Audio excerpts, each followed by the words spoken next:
자, 지난 시간에는 그 기출문제 45회 실기까지 해서 법인세 관리 문제 쭉 다 풀어봤고요. 이번 시간에는 46회예요. 46회는 일단 이론 문제 1번 문제부터 15번 문제까지 순서대로 한번 또 쭉 풀어볼 생각이에요. 자, 문제 보시게 되면 TET 1급 46회고요. 쭉 내려가서 자, 1번 문제부터 보도록 하겠습니다. 1번 문제는 1번부터 7번까지가 재무회계 문제라고 얘기해드렸었죠. 다음 자료를 토대로 항공이 2021년 결산 시 인식해야 될 유형자산 손상차손 금액을 계산해보세요 라고 되어 있는데 유형자산 손상차손 이거 기억을 할런가? 한번 문제를 보도록 하겠습니다. 2019년 1월 1일 기계장치를 300만원에 취득했대요. 내용연수는 5년이고 잔존가치는 0, 그 다음에 정액법으로 생각하고 있다고 하네요. 그런데 2021년 12월 31일 기계장치의 손상이 발생했고 회수 가능액은 50만원이라고 했을 때 손상차손은 얼마인가 물어봤는데 이건 이렇게 기억하시면 돼요. 우리가 유형자산은 여기 주어진 대로 사용하면 1년마다 감가상각하죠. 그게 정상적인 감가상각 방법이에요. 그런데 그 정상적인 감가상각을 하고 난 다음에 장부가액이 나오겠죠. 장부가액과 여기 지금 회수가능액 얘를 비교해서 그 차이나는 금액이 손상차손 금액이랍니다. 그러면 얘를 제가 여기 써서 표시를 해보게 되면 여기다가 할까요?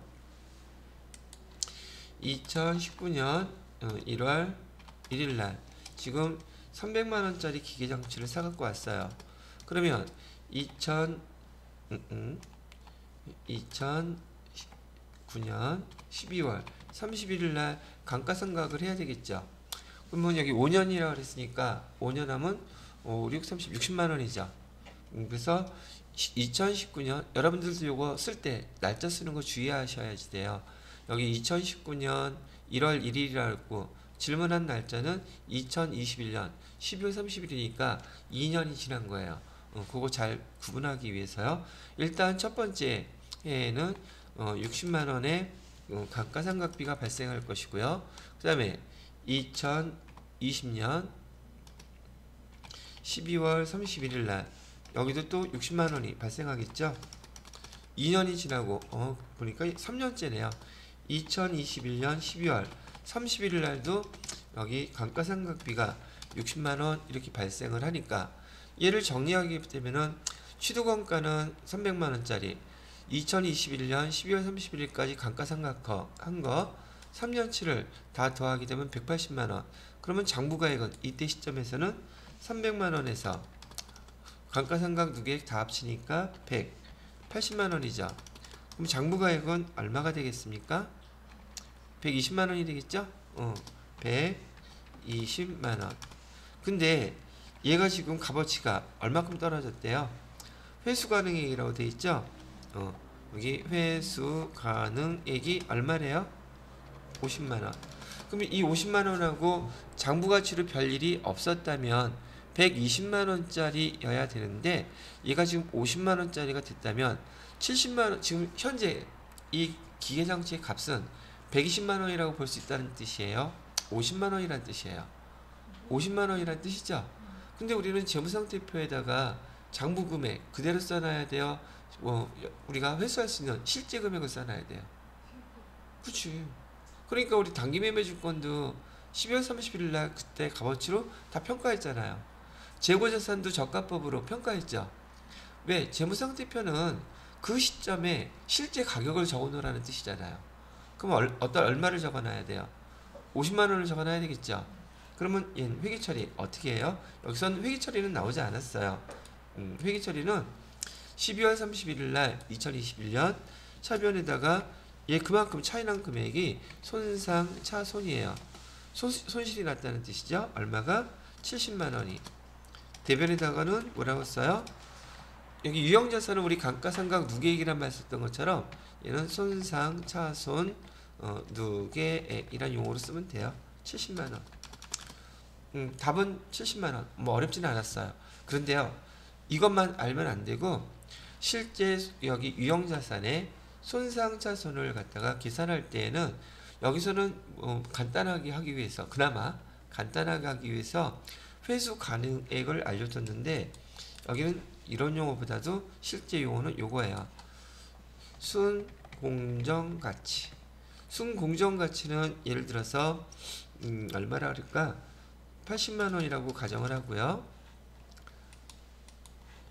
또 하나는 계속 사용 가치. 이 용어를 알아두셔야 돼요.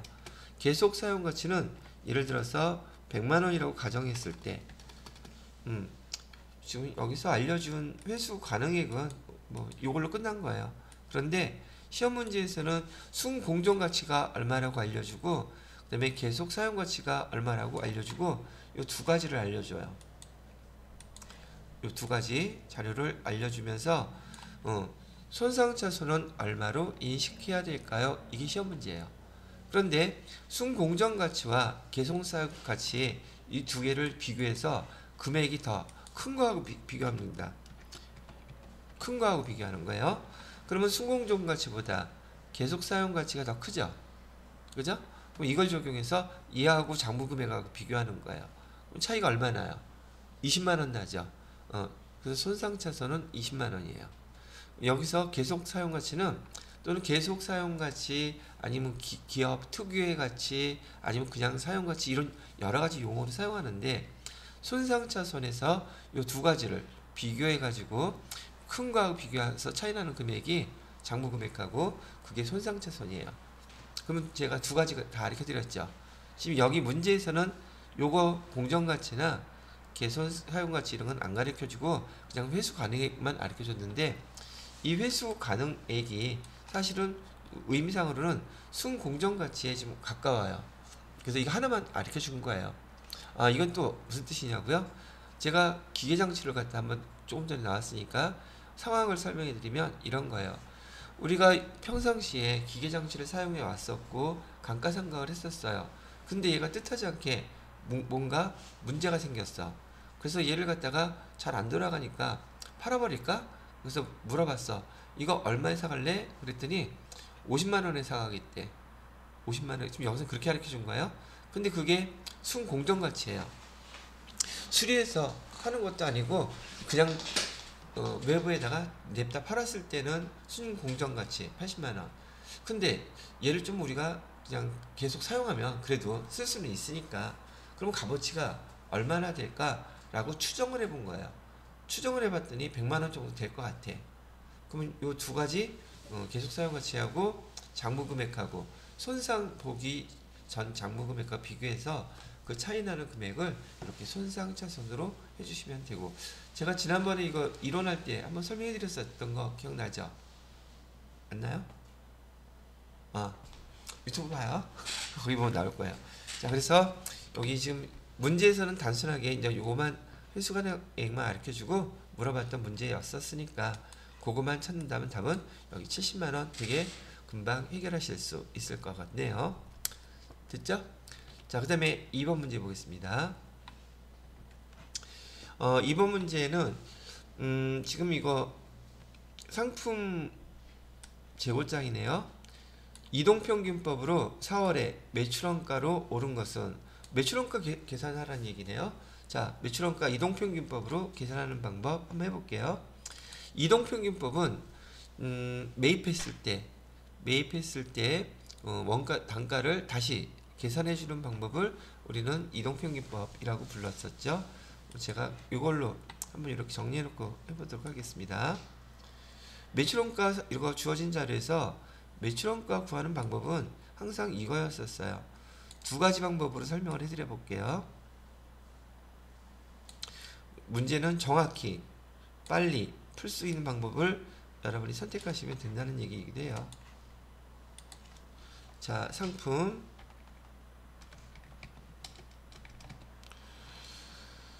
자, 일단 주어진 자료에서 여기 보시게 되면은 지금 상품 계정에서 기초재고 있어야 되겠죠. 그 다음에 단기 매입액 있어야 되죠. 그 다음에 기말재고액 빼면 매출원가 계산되잖아요. 그죠? 기초재고액은 얼마였었어요? 4월 1일날 여기 20만원이 기초재고가 되겠네요. 그럼 여기에다가 20만원 이렇게 쓰시면 되겠고요.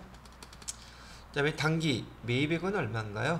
단기 매입액은 지금 매입한 거 요거 하나밖에 없네요.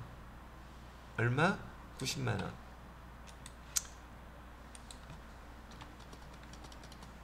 자, 그 다음에 기말 재고를 알아야 되겠죠? 기말 재고를 알려면 일단 수량이 몇 개 남았는지를 알아야지 돼요. 그래서 여기다가 써볼까요? 기말 재고의 수량은 지금 기초에 200개 있었고 매출 100개 팔았고 매입 여기 총 개수는 여기 200개 하고요. 여기 매입한 거 300개. 총 500개 중에서 팔은 건 몇 개를 팔았어요?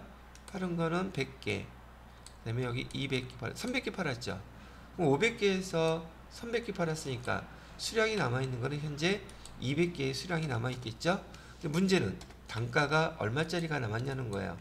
기말재고를 해야지 되는데, 자, 200개는 알겠는데 기말재고를 우리가 단가 결정하는 방법은 200개에서 지금 매출 100개 팔았죠. 그죠? 그러면 남아있는 100개 여기 어디다 해야 되나? 여기 쪽에 써볼까? 100개가 남아있는데 이 단가 얼마짜리가 100개 남아있는 거예요? 여기 1000원짜리가 100개 남아있는 거죠. 그래서 금액이 얼마가 돼요?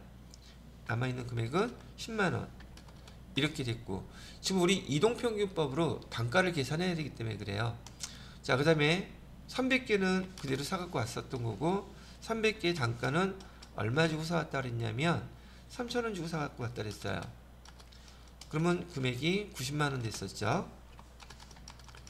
자, 이동평균법은 지금 이렇게 남아있는 재고에서 새로 매입했을 때 매입한 금액 여기 두 개 합치면 100만원이고 걔를 수량으로 나눠주면 새로운 단가가 평균이 계산이 되겠죠. 그래서 여기 단가가 아니라 총 금액은 100만원, 수량은 여기 지금 400개. 그러면 100만원을 400개로 나누면 한 개당 단가는 얼마가 계산이 돼요? 100만원 나누기 400개 하니까 2,500원 계산되네요. 그죠? 지금 근데 여기 기말재고 몇 개 남아 있었어요? 200개 남아 있었잖아. 이동평균법으로 계산된 단가 얼마로 지금 결정됐어요? 2,500원. 그러면 금액은 얼마가 돼요? 2,500원 곱하기 200개 남아 있으면 기말재고는 50만원어치가 지금 있는 거네요. 그래서 여기 기말재고에다가 여기 50만원 이렇게 써주게 되면 110만원에서 50만원 빼니까 매출원가는 얼마로 계산되겠습니까? 지금 이거 물어본 거잖아요. 매출원가는 얼마가 돼요? 60만원 이렇게 돼요. 자, 요게 여기 지금 답이에요.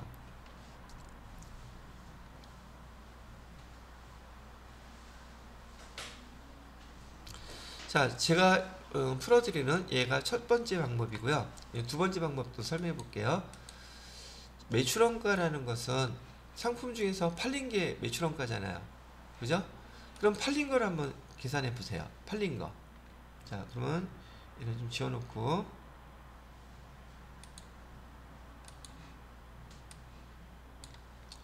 지우고, 자, 매출이죠. 매출 팔린 게 여기 지금 100개가 팔렸어요. 그죠? 100개가 팔렸는데 지금 여기 정기 2월 됐던 거, 전월 2월 됐던 거 단가 1,000원짜리를 100개 파는 거죠. 그러면 팔린 것만 써볼게요. 여기다가 팔린 거는 100개, 단가는 1,000원짜리. 그러면 금액은 일단 10만원 되겠죠? 자, 그 다음에 또 몇 개를 팔았어요? 300개 팔았죠. 300개를 팔았는데 300개를 팔려고 매입했는데 200개를 팔았는데 200개 단가를 결정할 때에는 이동평균법으로 단가가 결정돼야 되잖아요. 중간에 매입한 게 있으니까. 아까 매입한 거 단가 여기 얼마라고 계산했어요? 2,500원이라 했잖아. 그죠? 그럼 여기 단가는 이동평균법으로 단가 다시 계산했으니까 여기 2,500원으로 해서 하면은 금액 얼마 나와요? 50만원 나오죠? 그럼 두 개 합치면 이게 매출 원가잖아요. 그럼 60만원 딱 나오죠? 어떤 게 더 빠르고 정확할까?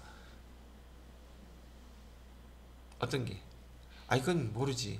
자기네들이 해봐야 되는 거지. 그래서 의미를 정확히 안다면 이렇게 팔린 거의 개수만 계산하는 게 빠를 수도 있고, 근데 이해하려면 이렇게 해서 계산하는 것도 뭐 나쁘지 않겠죠? 두 가지 방법이 있어요. 여기 문제를 풀 때 기말재고 매출원가 계산하는 방법 이렇게 하시면 되겠습니다. 자, 그 다음에 지워도 될까요? 그럼 3번 넘어가서 보도록 할게요. 다음은 항공이 총기종원장 일부이다 가에 들어갈 금액으로 오른 것은 가 여기 나와 있네요. 자, 대손 추정률은 전기와 동일하대요. 자, 이거 보는 방법 한번 보시죠. 외상매출금에서 정기월로 외상매출금이 400만 원이 넘어왔어요. 그리고 대손충당금 계정에서도 정기월 보니까 여기 4만 원이 넘어온 걸 봤을 때 대손 추정률은 몇 %였겠어요? 작년에 1%였겠죠. 그래서 1%를 이렇게 가르쳐 준 거예요. 1%라고. 자, 그리고 지금 여기 대손충당금 문제에서는 차기월을 물어보겠어요. 대손충당금의 차기월. 대손충당금의 차기월은 어디하고 똑같아요? 여기 차기월에 1%가 되면 되는 거잖아요. 왜? 여기 1% 적용했다면 여기서 여기 1% 적용한 거잖아요. 그럼 여기는 얼마가 나와야 되겠어요? 무조건. 이게 답이에요.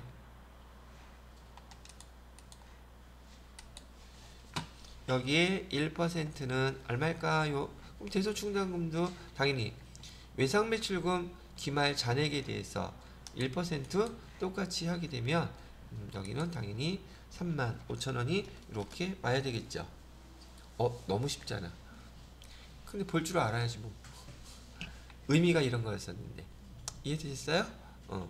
여기 다시 한번 이 문제가 많이 나오더라고요. 차기월 금액은 기말 매출 채권에 여기 금액 그 대손율 똑같아야지 돼요. 그 금액. 시험 문제에서는 여기 대손삼각비 물어볼 수도 있어요. 그런데 여하튼 계산하는 방법은 이렇게 계산하시면 되겠습니다. 답은 그래서 35,000원 4번이 답이 되겠네요. 자, 그 다음에 4번 문제요. 다음 자료를 토대로 항공의 차량 운반구 취득금액을 계산하면 얼마입니까? 라고 물어보는데, 자, 이건 좀 쉽죠 그나마? 자, 화물용 트럭 구입액은 3천만 원이었대요. 얘는 들어가야 될 것이고, 취득세 90만 원이었다. 그럼 얘도 포함시켜야 될 것이고, 그 다음에 채권 매입대금 50만 원인데 여기 현재 가치는 얼마래요? 43만 원? 차이가 얼마 나죠? 7만 원 나죠? 7만 원은 부대비용이라고 그랬죠. 자, 요거 회계 처리 한번 해볼게요.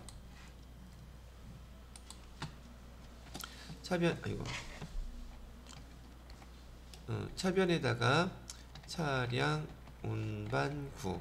차량 운반구를 일단 우리가 확실히 알고 있는 거 3천만 원하고 90만 원 얘를 일단 써놓기로 하자고요. 이렇게. 그다음에 물론 다 현금 줬다고 가정할게요. 현금 줬다고 가정을 하고요. 현금은 좀 이따 쓸게요. 그 다음에 지금 여기 채권 매입 대금은 차량을 취득할 때 의무적으로 매입을 해야 된대요. 근데 그걸 갖다가 그냥 만기까지 보유한다고 가정하고 그 채권을 회사에서 갖고 있다고 한다면 얘는 만기 보유 증권 해갖고 50만 원을 이렇게 썼어야 될 거예요. 그리고 우리는 돈을 지금 현재 현금을 다 얼마 썼냐면 여기 90만 원에다가 50만 원 더하니까 3,140만 원을 줬다고 가정을 할게요. 돈은 3,140만 원을 현금으로 줬어요. 자, 이랬을 때 차량 운반구의 취득 금액이 그러면 차량 운반구가 3,090만 원이냐? 그건 아니란 얘기예요. 왜 아니에요? 여기 지금 적혀 있는 만기 보유 증권은 얘는 지금 공채이기 때문에 예를 들어서 5년 후에 50만 원 준다는 뜻이에요. 채권이기 때문에. 근데 얘 현재 가치는 얼마래요? 얘 현재 가치는 여기 지금 50만 원이 아니라 43만 원이라잖아요. 그죠? 43만 원이라고 한다면 지금 만기 보유증권은 5년 후의 금액을 우리 재무상태표에 써놓으면 안 되잖아요. 현재 가치를 써놔야 되지. 그래서 만기 보유증권의 가격은 43만 원. 그럼 여기 나머지 7만 원 차이 나죠. 이 7만 원은 바로 이 차를 차량 방목 살 때 발생한 부대비용으로 봅니다. 그래서 여기다가 7만 원을 더해 주셔야 돼요. 그러면 3,097만 원이 되겠죠? 그래서 3,097만 원이 여기 취득원가가 되는 것이고요. 그래서 답은 2번이 되겠죠? 그 다음에 만기보유증권은 43만 원 이렇게 기록을 해 놓으셔야 되는 거예요. 이것도 아니죠? 여러분은 저한테 계속 들은 게 아니죠? 보통 이거 회계 1급 할 때 제가 설명 많이 하거든요. 채권을 갖다가 의무적으로 매입할 때 장부에다가 기록해야 되는 금액은 현재 가치로 기록한다. 그리고 돈 준 거 50만원 그 차액은 유형자산을 취득할 때 발생한 부대비용으로 보는 거예요. 여기다 포함시키면 돼요. 아시겠죠? 부대비용이란 말 들으셨으면 이해가 되셨을 거라 보고요. 자, 그 다음에 5번 문제 볼게요.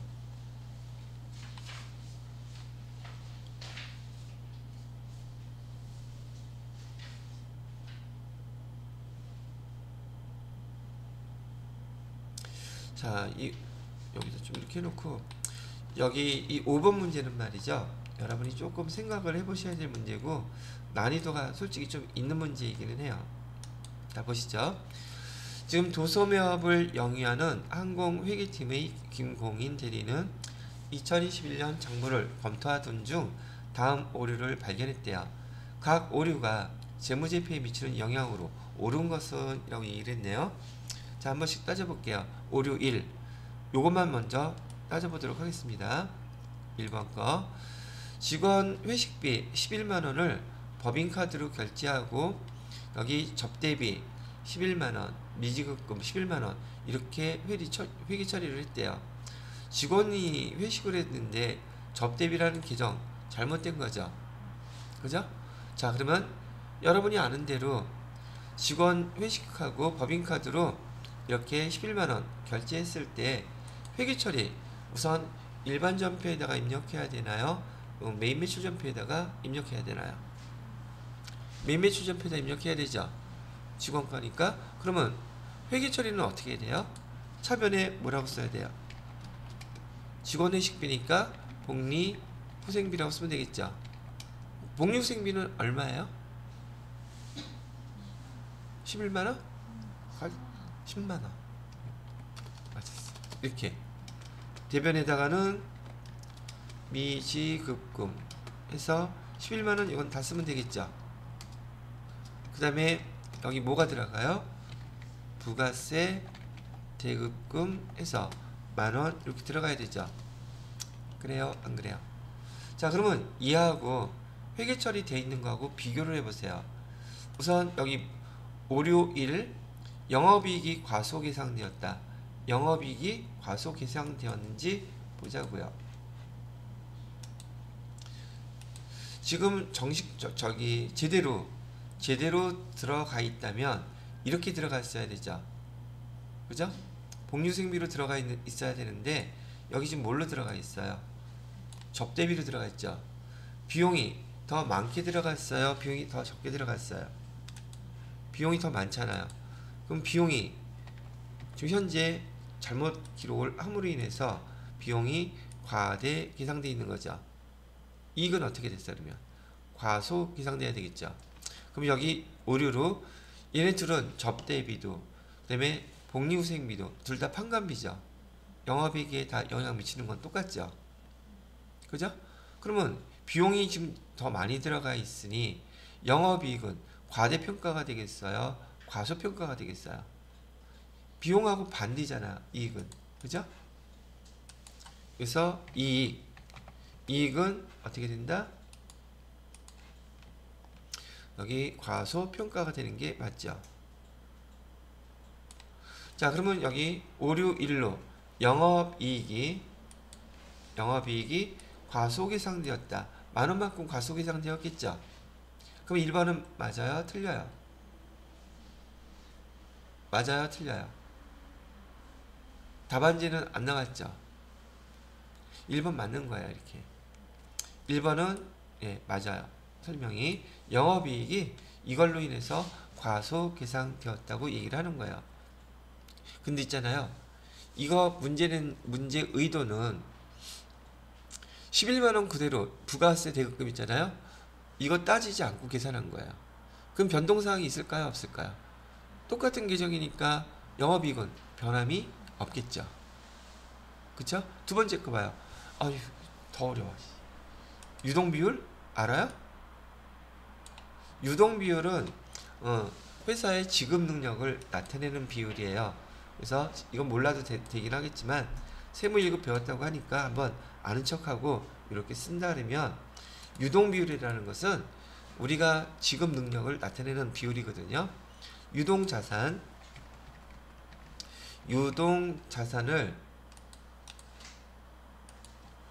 유동부채로 나누는 거거든요. 그러면 이렇게 하면 또 어려워. 이렇게 한번 얘기해 볼게요. 그 다음에 공식은 다 써드릴게요. 일단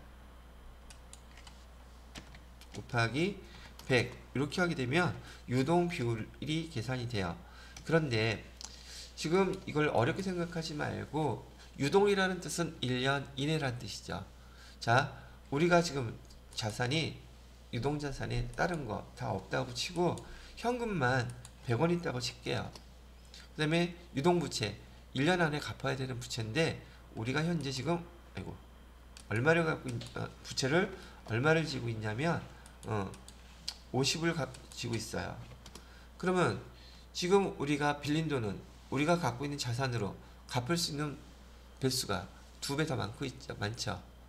그럼 요거 약분하면 2 나오죠. 그럼 유동비율은 몇 퍼센트가 돼요?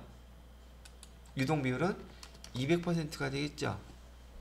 지금 우리가 지급할 수 있는 능력이 유동자산을 갖고 있는데 유동부채에 갚을 수 있는 지급 능력이 200배, 200%, 즉 2배를 갖고 있다. 그럼 이건 좋은 거예요? 나쁜 거예요? 돈을 썼음에도 불구하고 우리가 얼마든지 갚을 능력 있다는 뜻이죠. 즉 부채, 지급 능력을 나타내는 거, 얘는 높을수록 좋아요. 우리가 돈을 그만큼 많이 갖고 있다는 뜻이니까. 근데 너무 거창하고, 지금 여기 미지급금은 변동사항이 있어요? 없어요? 지금 제대로 하나 그대로 하나, 부채는 변동사항 있음 없음? 없잖아. 그럼 얘는 실제로 높아졌다가 아니라 아무런 변화가 없다겠죠. 이해됐어? 그래서 2번은 높아졌다가 아니라 변동사항 없음이에요. 그래서 틀렸고요. 자, 이번에 오류 2번을 볼게요. 오류 두 번째 거. 오류 두 번째 거는 매입 채무래요. 외화로 된 채무, 부채네요. 근데 환산하면서 실제 기말 환율은 1010원. 이거 써볼게요. 기말의 환율은 1010원이고요. 그런데 얘를 얼마로 잘못 썼느냐 하면 1100원으로 잘못 적용을 했대요. 자, 그러면 현재 기록되어 있는 환율은 얘겠죠. 그죠? 근데 원래 맞는 건 어떤 거예요? 얘가 맞는 거잖아. 그러면 얘가 지금 부채이기 때문에 부채가 더 증가했겠죠. 얼마만큼? 90원만큼 증가했겠죠. 그러면 대변에다가는 외화 매입 채무가 부채가 과대계상돼 있겠죠. 이게 그죠? 환율의 차변은 그 대신 뭐예요? 이만큼 부채가 늘어났다는 것은 차변에 외화 환산 손실이 더 커졌다는 얘기죠. 차변에 외화 환산 손실이 지금 금액이 더 늘어났다는 얘기잖아요. 비용이 얘도 마찬가지로 비용이 더 증가했다는 뜻이에요. 그러면 오류 이해로 매입 채무가 과소평가됐겠어요? 과대평가됐겠어요? 요거 부채 매입 채무 지금 여기 1010원이라고 써야 되는데 1100원이라고 부채를 늘려놨잖아. 잘못해가지고. 그러니까 부채는 더 증가했겠죠. 과대 계상이 됐단 말이죠. 근데 문제에서 뭐라 보여줬어요? 과소 계상됐다 그랬죠. 이게 틀렸죠. 자, 그 다음에 당기순이익. 비용이 증가하게 되면 이익은 어떻게 돼요? 여기 지금 외화 환산 손실이란 비용 증가했죠. 얼마만큼? 이만큼. 비용이 증가하면 이익은 감소해야 되죠. 그래서 이익은 당기순이익이 과소계상되었다. 그래서 요거 다 맞는 거예요. 지금 제가 설명한 대로 하게 되면 답은 2개가 나와야 돼요. 그죠? 근데 지금 오류 첫 번째 문제를 갖다가 이렇게 복리후생비하고 부가세대금 계산하지 않고 똑같이 그냥 계정만 틀린 의도는 계정만 틀린 거라는 걸 의도하고 낸 문제예요. 이게 이해되심? 근데 부가세대금은 생각지도 못했던 거지. 이렇게 회계 처리할 거라는 걸. 이해됐어요? 그래서 만약에 복리후생비하고 접대비 계정만 바뀌었다면 얘도 마찬가지로 여기에 해당되는 게 없겠죠. 이해됐을까요? 그래서 여러분 내년에 새로운 교재 나왔을 때 거기 기출문제 요거 바뀌어 있을 거예요. 제 생각에는. 그리고 시험 볼 때 뭔가 잘못되어 있으면 중간에 이렇게 시험 보다가 어떤 거 뭘로 수정을 하고 이렇게 가르쳐 주잖아요. 왜냐면 많은 사람들이 검토할 테니까. 모르겠어요. 나 지금 못 봤거든요. 하여튼 이렇게 알아두시면 되겠어요. 이런 거 문제 풀 때 아마 찍을걸? 어렵다 생각하면 어떡한다? 일단 제끼고 본다. 시간 이거 많이 걸릴 것 같잖아요. 자, 그 다음에 6번 문제 보겠습니다.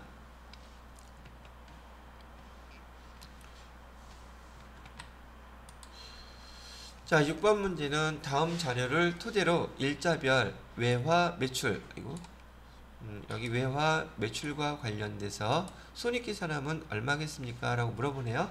자, 얘는 줄줄이 나열을 해볼게요. 여기 날짜별로 2020년 12월 7일 상품을 미화 25만 달러에 판매 인도하고 대금은 한 달 뒤에 받기로 했대요. 그러면 차변에 여기 외상 매출금이라고 하고요. 여기 25만 달러 곱하기 환율은 얼마를 써주면 될까요? 여기 환율 봐야 되겠죠? 12월 7일 환율 1000원이네요. 여기서 환율 1000원 이렇게 하게 되면 여기 2억 5천이 외상 매출금이 될 것이고요. 자, 두 번째 자, 두 번째는 2021년 1월 7일 근데 여기 중간에 우리 결산일 껴져 있죠. 그럼 2020년 12월 31일 시점에서 환율로 평가를 해줘야 되겠네요. 그래서 2020년 12월 31일 그러면 자, 환율을 보니까 12월 30일 날 1000원인데 30원 더 올라갔네요. 그러면 뭐가 생기겠어요? 외상 매출금이 더 받을 게 많이 생겼죠. 지금 처음에 우리가 매출했을 때 환율은 1000원 받을 게 있었는데 12월 30일 날 평가해 보니까 1030원을 받게 됐대요. 그러면 30원만큼 더 많이 받게 생긴 거죠. 그러면 여러분 편의를 위해서 그냥 여기다가 그대로 써볼게요. 숫자를 차변에 외상 매출금 받을 게 더 많이 생겼어요. 외상 매출금 25만 달러에 대해서 지금 차이 나는 금액 얼마라고 그랬어요? 30원 차이 났죠? 30원만 이렇게 해주게 되면 얼마가 되겠습니까? 25만 곱하기 30원 하게 되면 750만원 되겠네요. 750만원 외화 외상 매출금이 늘어날 거고 대변에다가는 뭐라고 써야 돼요? 외화 환산 이익 써야 되겠죠? 750만원 이렇게 써주시면 되겠어요. 자, 그 다음에 이제 돈 받았대요. 돈 받은 것은 2021년 1월 7일날 얼마를 받았나? 차변에 50원이 됐네요. 자, 그러면 50원이라고 한다면 여기 당좌예금으로 받았다 그랬죠? 당좌예금에 들어올 금액은 25만원 25만 달러 곱하기 환율은 1월 7일 거니까 여기 1050원 해서 돈이 들어오겠죠? 그러면 또 두들겨 봐야지. 25만원 곱하기 1050원 하게 되면 2억 6250만원 이만큼이 들어올 것이고요. 대변에 우리 외화 외상 매출금은 이제 얼마 있는 걸로 되어 있었어요. 대변에 외상 매출금 외상 매출금은 여기 2억 5천 하고요. 12월 30일 날 평가한 금액이 우리 지금 장부상의 금액이니까 여기 2억 5천하고 여기 750만원 더해줘야 되죠. 그러면 2억 5,750만원.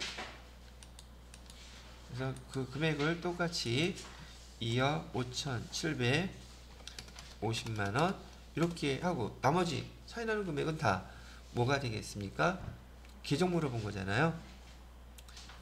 빼기 2억 5,750만원 이렇게 하게 되면 500만원 나오네요. 그 500만원은 뭐라고 불러요? 얘는 실제로 외화를 결제하는 차원에서 발생한 거죠. 그래서 얘를 외환차익이라고 불러요. 외환차익은 실제로 돈을 주고받으면서 환율 때문에 차이나는 금액을 기록하는 계정이랍니다. 이렇게. 자, 그래서 여기 물어본 질문은 여기 12월 31일 날은 뭐가 생겼어요? 12월 31일에는 여기 외화 환산 이익으로 750만 생겼죠. 외화 환산 이익 750만원. 이거는 하나만 계산하면 답은 금방 나왔었네. 시간은 최대한 절약하세요. 저는 설명 다 해드리지만 답 빨리 하나 적게 나온. 이거 하나밖에 없는데 이거 하나 나왔으면 이거 딱 찍어야지. 아닌가? 자, 그 다음에 1월 7일 날은 외환차익 500만원. 4번이 답이 되겠습니다. 되셨습니까? 이거 내가 손놀림이 되게 빨라. 그래서 됐습니까? 하고 확 지워버리면 곽재씨가 사진 찍으려다 헐 그럴 거 아니야. 그러니까 대답 빨리빨리 해요. 지워도 돼요? 오케이. 자, 그 다음에 7번 재무회계 이제 마지막 문제네요. 여기 재평가. 여기는 여러분 여기 별표 3개 해놓으세요. 이 문제는 연습 좀 하셔야 돼요. 재평가 문제 잘 나오는 거이기도 하고요. 자, 항공은 기계장치에 대한 재평가 모형을 적용하고 있대요. 옳지 않은 것 찾으랍니다. 그러면 재평가 모형은 어떻게 적용하는지 그 순서를 여러분이 잘 아셔야지 돼요. 그래서 일단에도 날짜별로 제가 쓰면서 설명해 드려보도록 하겠습니다. 2020년 1월 1일 날짜에 기계장치를 10만원 주고 샀는데 얘는 재평가 모형을 적용한다고 하네요.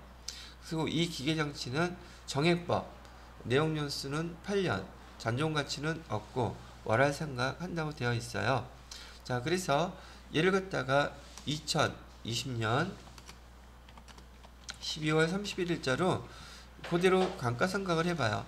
그럼 상각비는 얼마가 계산됐느냐 하면 10만원 나누기 8 이렇게 하면 12,500원 나오거든요. 또 1년 지났을 때 상각비는 12,500원 이렇게 계산하면 되겠죠. 그러면 장부금액은 얼마가 되겠어요? 이때 당시에 10만원에서 빼기 12,500원 이렇게 하게 되면 87,500원이 장부가액이에요. 87,500원 되셨어요? 근데 얘는 지금 재평가 모형 하기로 했다면서요. 그러면 2020년 12월 31일 날 여기 2020년 말과 2021년 말 기계장치 공정가치가 얼마라고 나와 있어요? 각각 10만 5천 원과 7만 2천 원이라고 나와 있죠. 그러면 여기에다가 10만 5천 원 이렇게 비교를 하는 거예요. 여기는 장부가액, 얘는 무슨 가액? 공정가치. 그죠? 그러면 금액이 얼마 차이 나요? 10만 5천 원. 17,500원이 차이가 나네요. 이런 제가 파란색으로 써놓을게요. 그 차이가 2021년 말에 17,500원. 자, 회계 처리하는 거 보세요. 제가 연차별로 이거 다 해드릴 거예요. 왜냐면 여기 다 해서 결과치를 여러분이 보고 이해를 하셔야 되기 때문에요.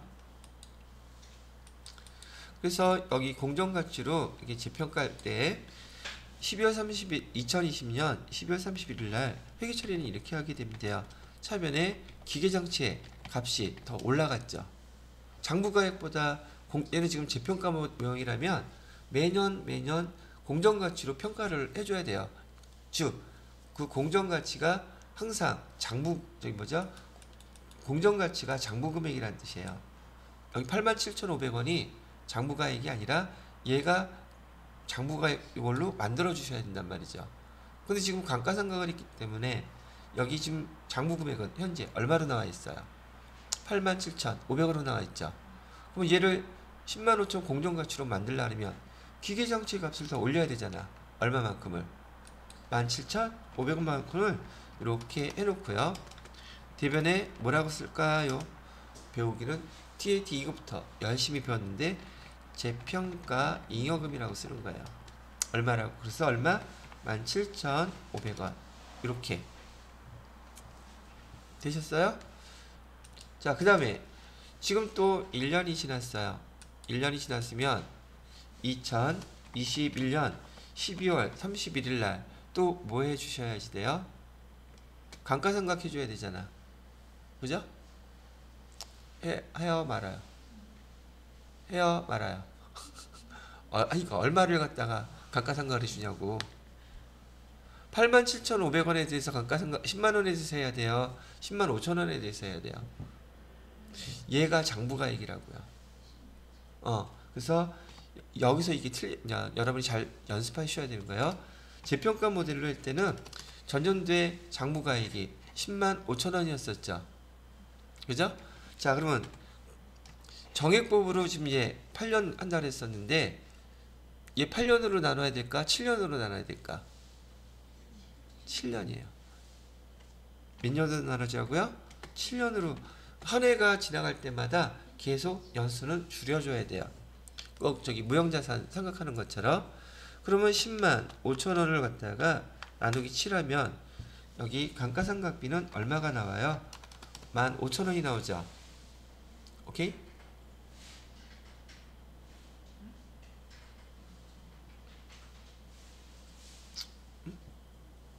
자, 그러면 똑같이 요 밑에다가 다시 써볼게요. 그러면 장부가액은 얼마겠어요?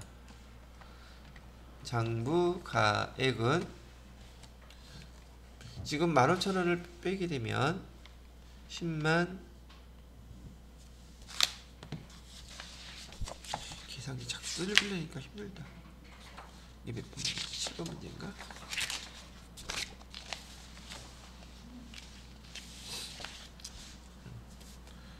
얘기해 주려면 알아듣게 크게 얘기해 주든지 조그맣게 얘기해서 보청기도 안 갖고 왔는데 들리지도 않고 말이야.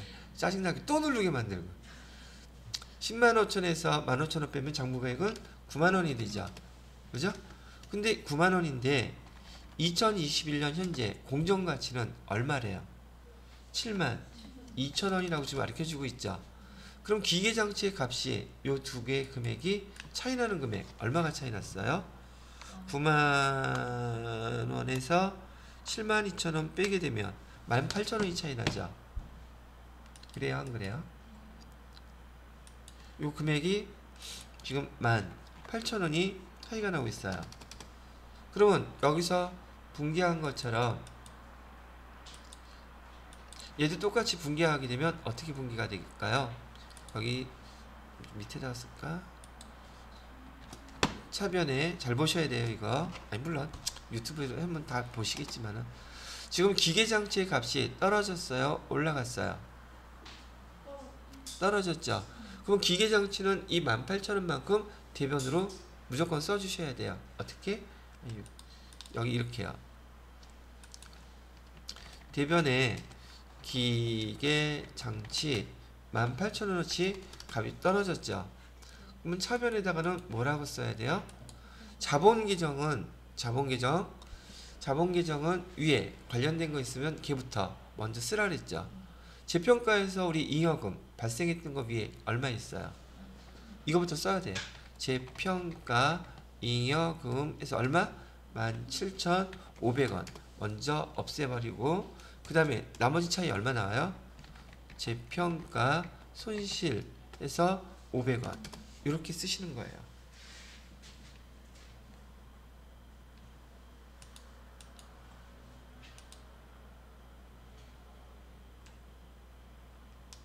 자, 되셨으면 여기 이제 보고서 매출을 시켜봐요.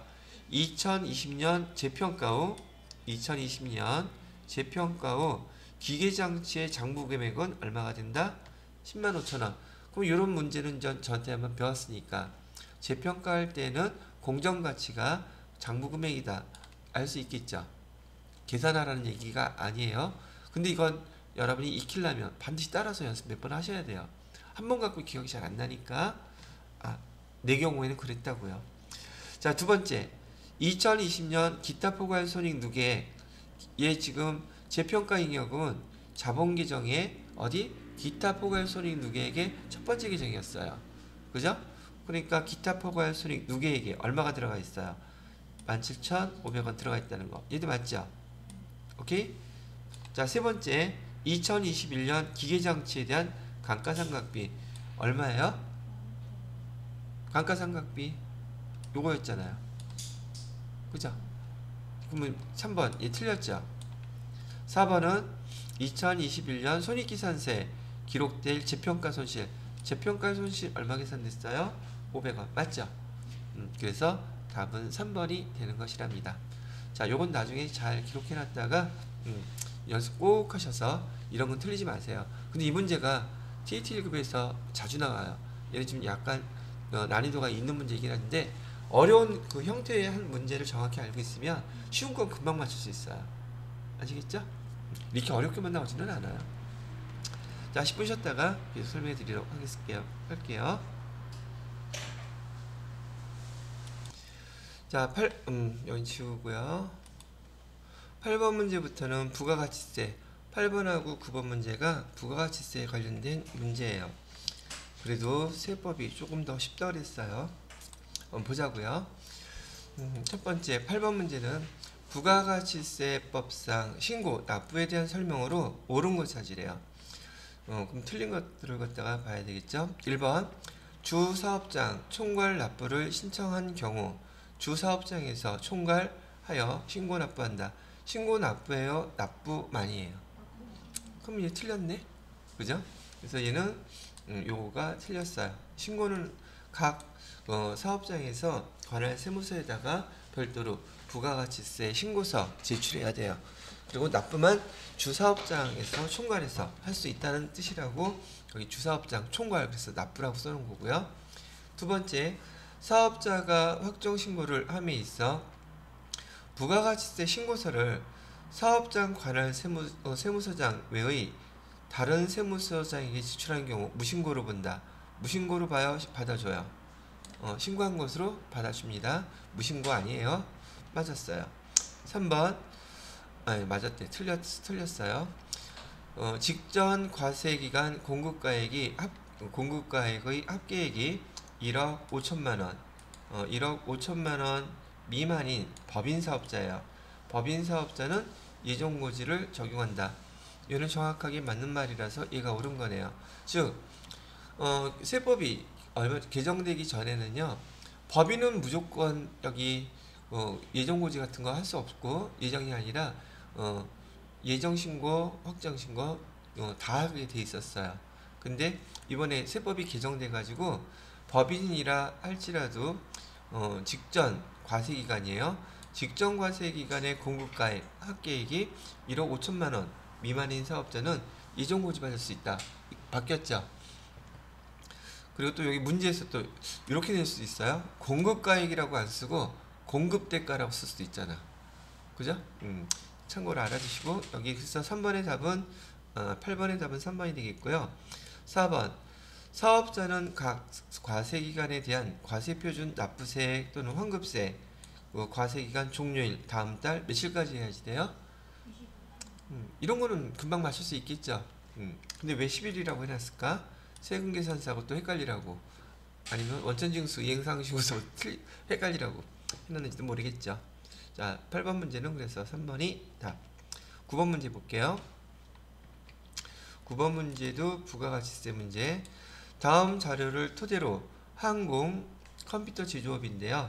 1기 확정신고 기간 부가가치세 매출세액 구하래요. 세액 구하라 그랬어요. 자, 한번 해보자고요. 4월 4일 거래처 장부금액 120만원, 시가는 150만원의 회사 제품 세액공제 받았대요. 접대 목적으로 무상, 이거 간주공급이죠. 간주공급의 과세 공급가액은 어떤 걸로 적용시켜요? 간주공급이라는 뜻은 판매한 것으로 본다는 뜻이잖아요. 그러니 원가로 하면 안 되고 시가로 해야 되겠죠. 근데 이게 또 헷갈리는 이유가 회계 처리할 때는 뭘로 해야 돼요? 원가로 해야 되죠. 그거만 구분하시면 돼요. 근데 여기서는 지금 매출세액 물어봤죠. 그럼 매출세액은 일단 과세표준은 여기 얼마가 들어가 있다? 시가로 150만원. 그죠? 자, 그 다음에 나에 보시게 되면 장부금액은 500만원, 시가는 620만원, 회사 제품 거래처의 장부금액 600만원, 시가는 700만원짜리 기계장치와 교환에 따르죠. 그럼 얘는 동종교환이에요? 이종교환이에요? 계정이 다르니까 이종교환. 이종교환의 특징은 공정가치로 한다, 시가로 한다, 알고 있죠? 그런데 얘는 두 개를 다 가르쳐줬어. 우리 것도 가르쳐주고 상대편 것도 가르쳐주고. 그럼 우리 거가 돼야 될까? 상대편 게 돼야 될까? 무조건 다 우리 기준이에요. 오케이? 자, 지난번에 했던 거 잠깐 한번 예를 들어 볼게요. 유형자산에서 동종교환일 경우에는 새로 취득하는 그 유형자산 가격을 장부가액으로 그대로 기록하기 때문에 유형자산 처분 이익이나 유형자산 처분 손실이 발생하지 않아요. 기억나죠? 근데 이종교환일 경우는 공정가치예요. 근데 대부분 문제에서는 우리 거는 장부가액만 가르쳐주고 거래처, 상대편 거의 공정가치를 가르쳐주기 때문에 그걸 주로 썼단 말이죠. 근데 이것처럼 우리 거 공정가치를 알면 우리 거 기준이에요. 이해되셨음? 그래서 여기 이종교환인 상황에서는 여기 시가 620만원짜리하고 그 다음에 간주공급인 여기 150만원 두 개 합치면 770만원 되죠. 이해됐음? 770만원에 10% 해야 되죠. 그러면 세액은 얼마가 되겠습니까? 라고 물어봤으니까 77만원이 됩니다. 라고 대답을 하면 답이 맞는 거겠죠.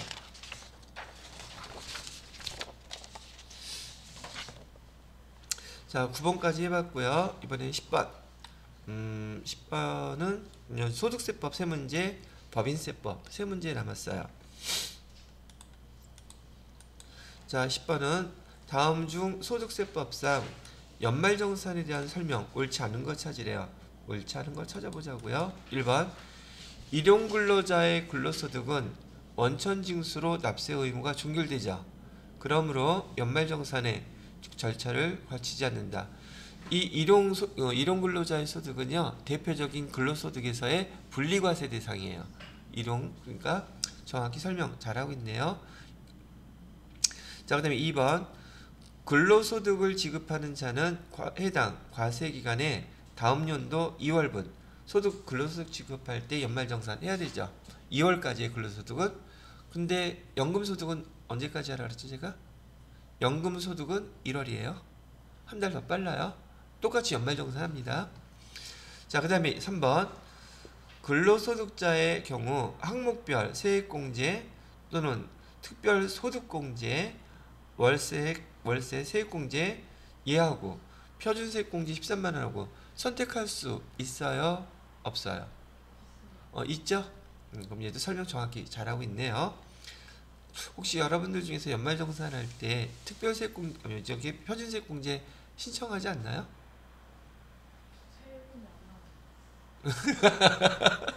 어차피 안 나와. 그죠? 지금은 어차피 안 나와. 맞아. 월급을 좀 비싸게, 이건 잠깐 멈춰놓고 얘기 좀 할까? 해줄게요. 자, 4번이에요. 그래서 3번도 정확히 설명 잘했고, 4번은 근로소득과, 그리고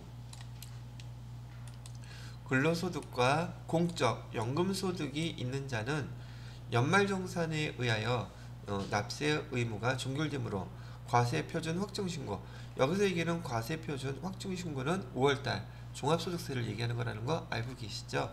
자, 그런데 지난번에 제가 분류과세 얘기했었죠? 그죠? 분류과세는 종합소득,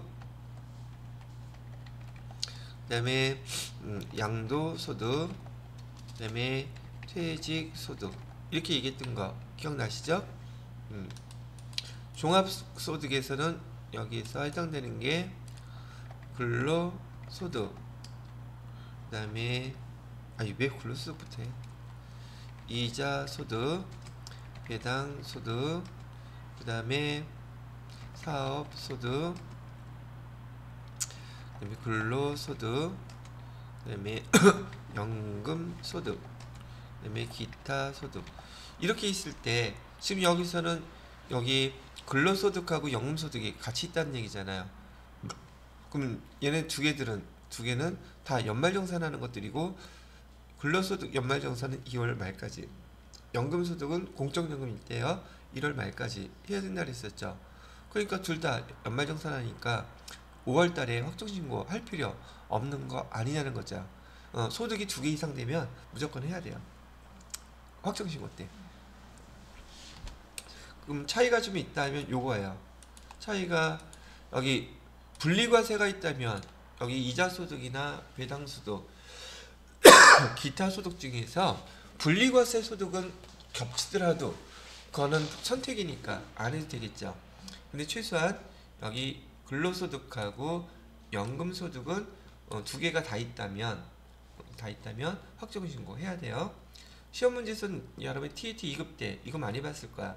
퇴직소득도 있고 여기 연금소득도 있어. 그러면 이거는 확정신고 해야 되나 말아야 되나? 얘는 상관없잖아. 그럼 얘는 연말정산하잖아.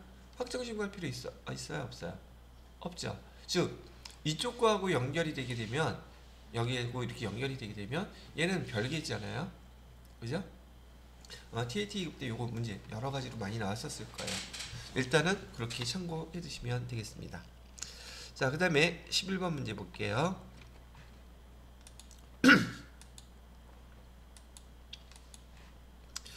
다음은 거주자 김한공 씨의 소득 내용 일부라는데 기타 종합과세되는 것은 5월달에 신고해야 될 걸 물어보고 있는 거네요. 그 중에서 기타 소득금액 계산을 하면 얼마 소득 금액이라 그랬죠? 기타 소득 금액을 물어봤어요.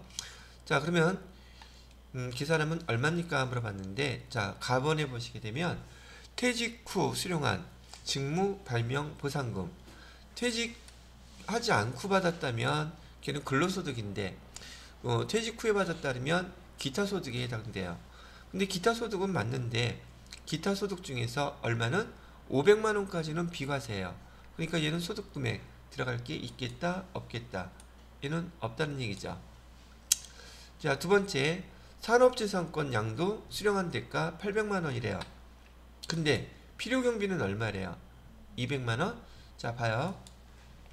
여기 무형자산에 대한 거하고 부동산 무형자산에 대한 것은 필요경비로 몇 퍼센트 인정해줘요? 60% 인정해줘요. 자, 봐요. 지금 여기 산업재산권을 양도하고 받은 돈이 800이라고 했는데 이 800이란 돈에서요 금액 큰 거를 빼주는 거예요. 큰 금액. 그러면 그 큰 금액은 몇 퍼센트? 60% 얘가 크든지 실제로 발생한 필요 경비, 필요 경비가 더 많다면 둘 중에서 큰 걸 빼주는데 지금 여기서 필요 경비는 얼마라 그랬어요? 200만 원이라 그랬죠. 그러면 여기 800만 원에 무조건 경비로 인정해 주는 거 60%면 얼마가 돼요? 68이 48, 480만 원 되죠. 그죠? 어떤 거 선택하겠어요? 당연히 큰 거 선택해야죠. 그래요, 안 그래요? 근데 여기 기타 소득이 아니라 기타 소득 금액이라고 그랬단 말이에요. 필요 경비를 뺀 금액은 얼마가 계산이 돼요? 세금을 계산해야 될 대상 과세 표준은 기타 소득 금액은 320만 원. 그래서 여기 320만 원은 들어가는 거죠. 기타 소득 금액으로.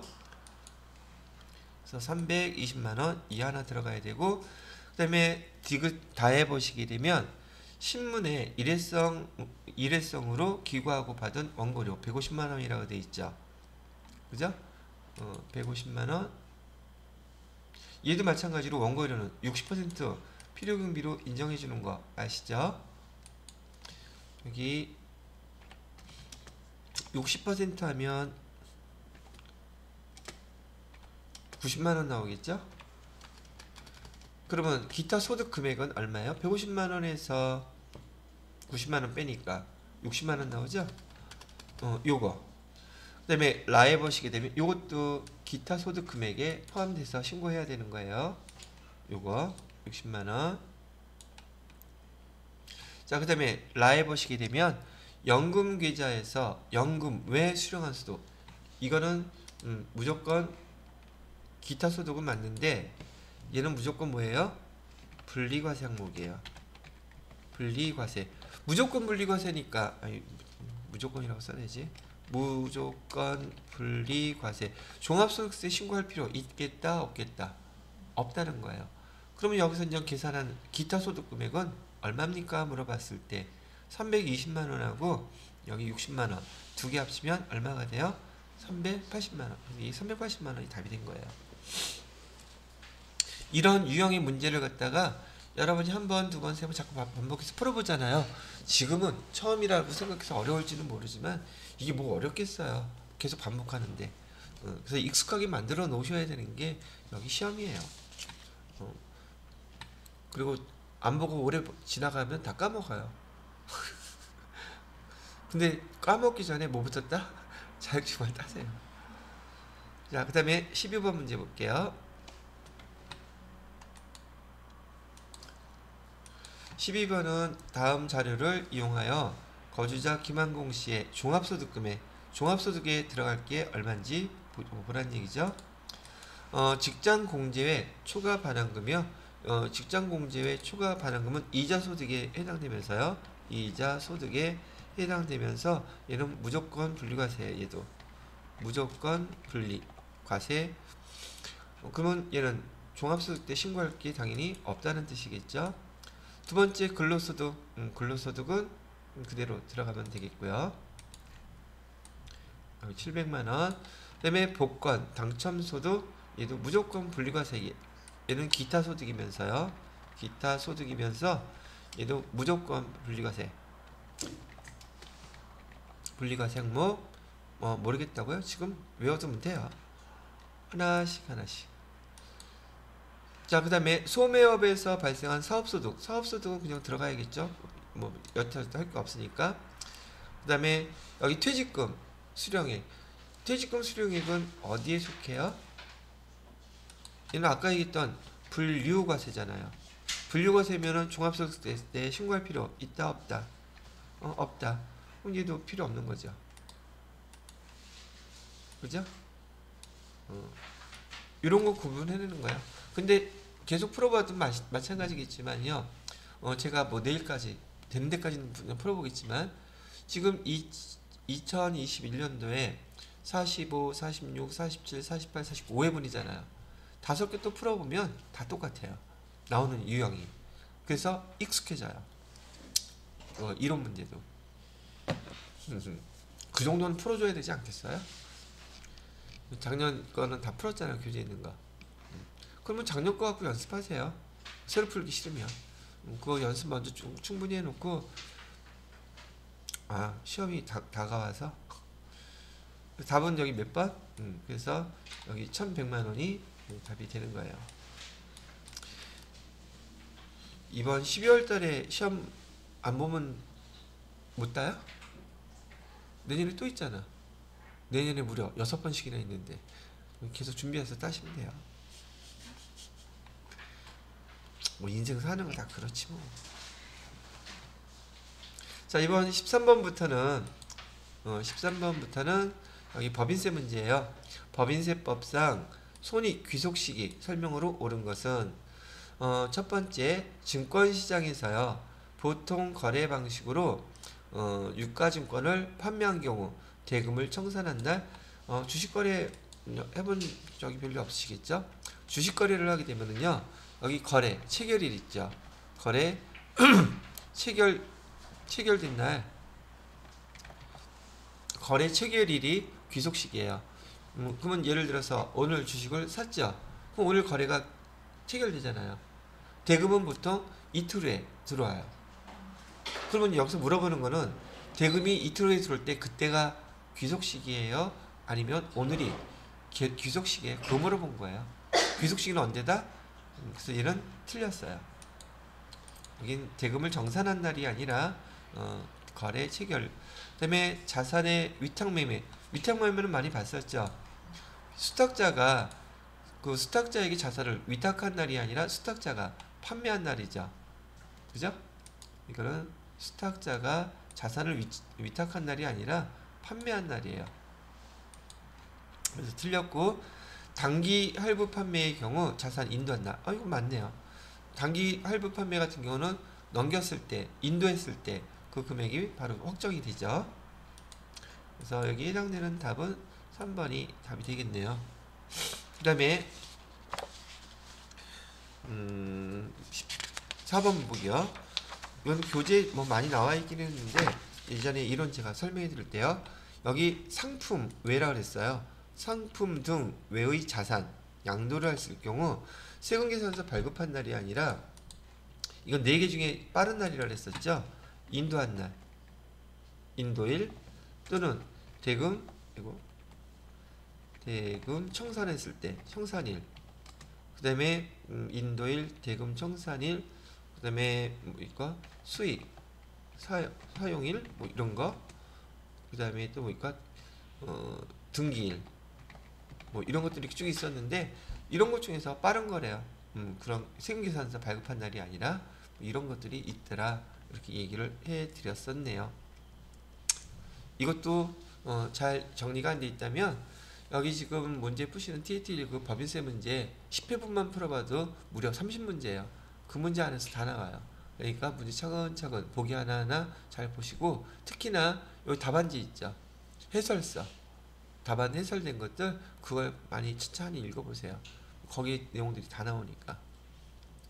제가 다 풀어봤잖아. 그러니까 자, 그 다음에 14번 문제예요. 다음은 내국법인인 항공의 12 등등등 회계체계 내역이다. 반드시 세무조정해야 되는 거. 반드시 세무조정해야 하는 게 어떤 겁니까? 라고 물어봤네요. 자, 기본적으로 처리할 걸 제대로 처리한 것들은 세무조정이 거의 없죠. 근데 제대로 처리 안 했을 때가 문제지. 1번 볼게요. 장식 목적으로 사무실에 항시 전시하기 위한 미술품 800만원을 취득하고 취득가액을 비용으로 처리했대요. 그러면 여기 1000만원 여기 장식품에 대해서 1000만원 이하에 대해서는 비용 처리한 거 그대로 인정해줘요. 송금으로 인정해준다는 얘기죠. 그러면은 1번 같은 경우에는 세무조정이 필요 있겠어요? 없겠어요?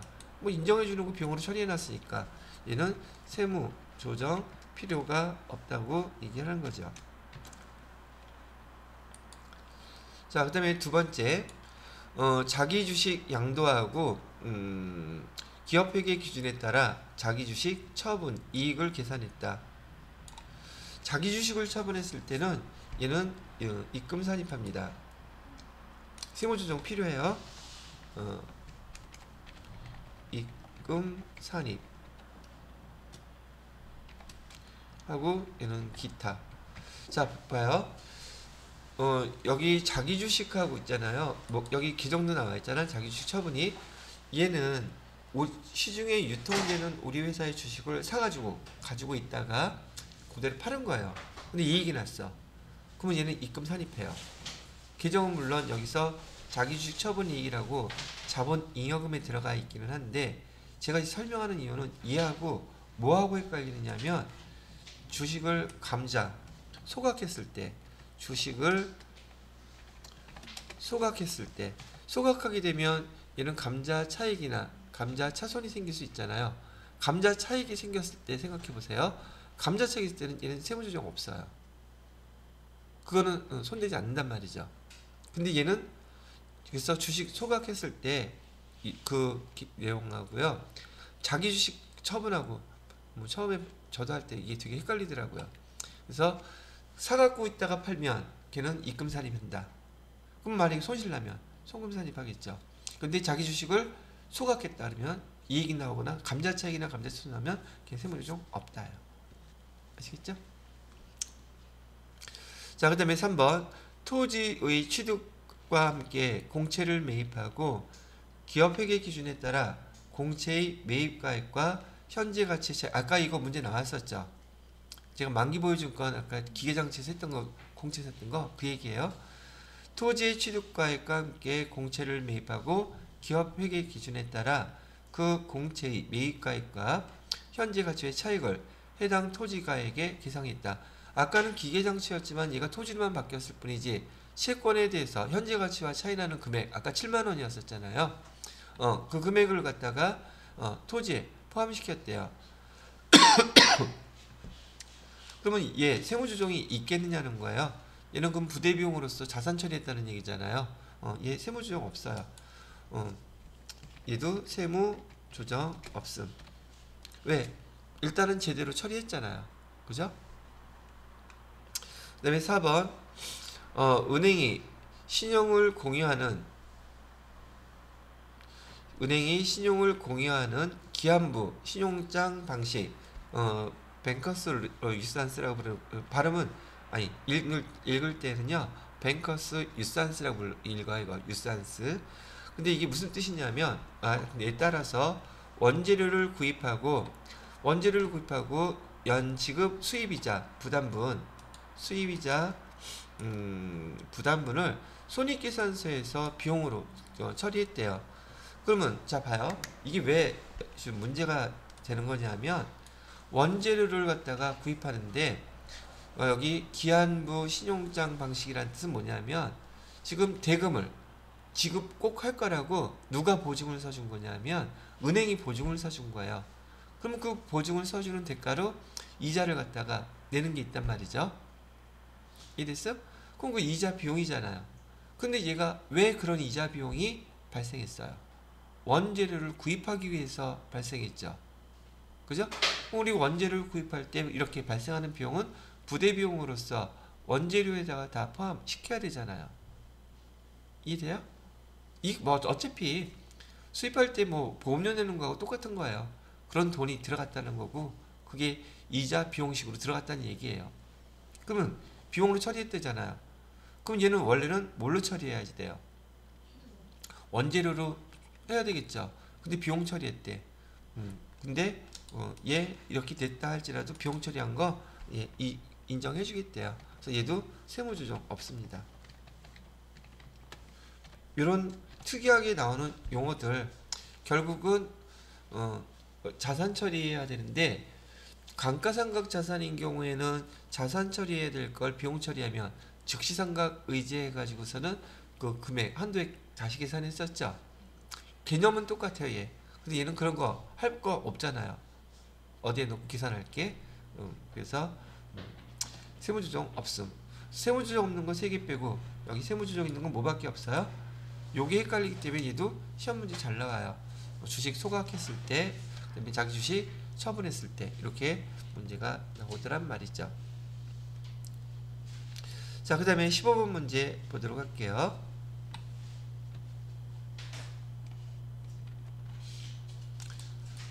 어, 15번 문제를 보시게 되면 다음 자료를 이용하여 중소기업인 항공의 등등등 법인세, 차가감, 납부세 계산해 보래요. 법인세, 차가감, 소득. 자, 그러면 이거 지난번에 많이 해봤었던 거, 연습해 봤던 건데요. 각 사업연도 소득 금액이 3억 1천만 원이래요. 근데 전년도에 2월 결손금이 1천만 원 발생했다고 하네요. 그러면 과세표준은 얼마가 돼요? 3억 1천에서 2월 결손금 빼줘야 되겠죠. 그죠? 그러면 얼마가 돼요? 과세 표준 금액, 세금을 계산해야 되는 금액은 3억 원이 이렇게 되겠네요. 그죠? 그런데 여기 그 2억 원까지는 세율 몇 퍼센트 적용한대요? 2억 원까지는 세율이, 법인세율이 10%래요. 10%면 얼마가 될까요? 2천만 원 되겠죠. 그러면 3억 원 중에서 2억 원은 내야 될 세금이 지금 2천만 원으로 계산이 됐고, 나머지 2억 원을 넘는 금액이 1억 원이 있죠. 그러면 얘는 몇 퍼센트 해줘야 돼요? 200억까지는 20% 해줘야 되잖아요. 그럼 여기 또 얼마가 돼요? 2천만 원 이렇게 되겠죠. 그래서 여기까지 계산을 해봤더니 산출세액은 얼마로 계산됐습니까? 이게 산출세액이 될 것이고, 산출세액은요 4천만 원이네요. 근데 거기 주어진 거 외국납부세액, 세액공제를 받겠대요. 외국납부세액공제. 그래서 외국납부세액공제, 이 순서대로 다 받은 것들이죠. 여기서 얼마를 빼줘요? 500만 원은 이렇게 빼준대요. 그리고 또 뭐도 빼줘요? 중간에 돈 예납한 거 있다잖아요. 그래서 중간에 예납한 거, 중간 예납세액이 얼마가 있었느냐 하면 200만 원 냈으니까 얘도 빼줘야 되겠죠. 200만 원 이렇게 빼주게 되면, 자, 답은 얼마가 나오겠어요? 4천만 원에서 700만 원 빼주게 되니까 3,300만 원 계산이 나오겠네요. 그럼 여기에 해당되는 답은 여기 4번에 3,300만 원 이렇게 계산하면 됩니다. 모르겠어요. 여러분들이 볼 때 나는 이렇게 계산 문제 나오는 게 이게 더 쉬워. 연습하기도 편하고 잘 안 틀릴 수도 있다고 생각이 든다는 얘기죠. 자, 여기까지 해서 이론 문제 여기 46회 이론 문제 1번 문제부터 15번 문제까지 한번 쭉 정리해서 풀어보게 됐네요. 자, 여기 지워도 돼요?